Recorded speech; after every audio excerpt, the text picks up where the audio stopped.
और आगे बढ़ेंगे, बड़ी खबर का रुख करेंगे। भोपाल से इस वक्त की बड़ी खबर हमें मिल रही है, जहां प्रदेश भाजपा कार्यालय में चुनाव प्रबंधन समिति की महत्वपूर्ण बैठक हो रही है, जिसमें उपचुनाव को लेकर रणनीति तैयार की जा रही है। तो स्टार प्रचारकों को लेकर इस बैठक में चर्चा की जा रही है।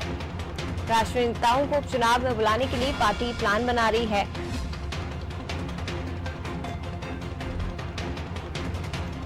महत्वपूर्ण बैठक प्रदेश भाजपा कार्यालय में चुनाव प्रबंध समिति की, जिसमें उपचुनाव को लेकर रणनीति तैयार की जा रही है। वहीं स्टार प्रचारकों को लेकर भी इस बैठक में चर्चा हो रही है।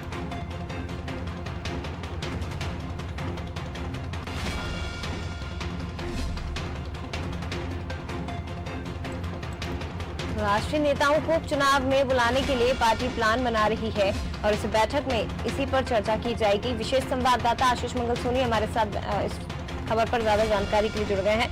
आशीष जी, क्या एजेंडा बताया जा रहा है इस बैठक का? देखिए, मध्य प्रदेश बीजेपी की चुनाव प्रबंधन समिति की बैठक चल रही है और इस बैठक में उपचुनाव वाले क्षेत्रों में खास तौर पर जो रणनीति बनाई जाना है, वहां पर जो स्टार प्रचारक होंगे उनको लेकर चर्चा की जा रही है।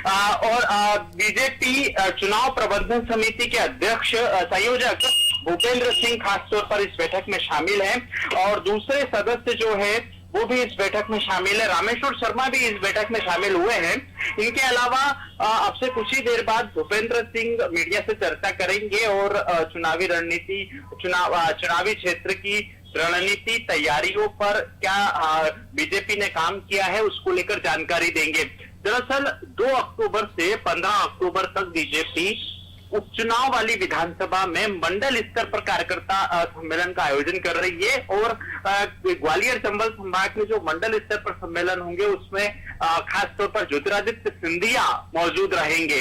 तो ये तमाम रणनीति उपचुनाव की में प्रचार की दृष्टि से बनाई जा रही है और संभावना ये भी जताई जा रही है कि आज देर शाम बीजेपी 28 उपचुनाव वाली क्षेत्रों में प्रत्याशियों के नाम का ऐलान कर सकती है। आशीष जी, ग्वालियर चंबल में तो ज्योतिरादित्य सिंधिया को मंडल स्तर पर कमान दी जाएगी, सौंपी जाएगी। इसके अतिरिक्त जिन बाकी सीटों पर उपचुनाव है, क्या अभी तक वहां का नाम सामने आया है कि कौन स्टार प्रचारक यहां पर आकर प्रचार करेगा? देखिए, ये इसी बात को लेकर ये बैठक का आयोजन किया गया है और यहाँ पर राष्ट्रीय स्तर के कौन कौन से नेता उपचुनाव वाले क्षेत्रों में पहुंचेंगे, स्टार प्रचारकों में जिन 40 नेताओं को शामिल किया जाना है उसमें कितने केंद्रीय स्तर के नेता होंगे और कितने राज्य स्तर के नेता होंगे, ये तमाम चर्चा फिलहाल चल रही है। बीजेपी विधायक रामेश्वर शर्मा बीजेपी मुख्यालय से रवाना हो चुके हैं और अब से कुछ ही देर बाद भूपेंद्र सिंह पूरी ही बैठक को लेकर मीडिया के सामने जानकारी रखेंगे। ठीक है, बहुत शुक्रिया आपका आशीष जी। लेकिन अपडेट आपसे लेंगे तो महत्वपूर्ण बैठक प्रदेश बीजेपी कार्यालय में चुनाव प्रबंध समिति की चल रही है, जिसमें उपचुनाव को लेकर रणनीति बनाई जा रही है। साथ ही ये भी चर्चा की जा रही है कि इन उपचुनाव में किन राष्ट्रीय नेताओं को बुलाया जाए स्टार प्रचारकों के तौर पर।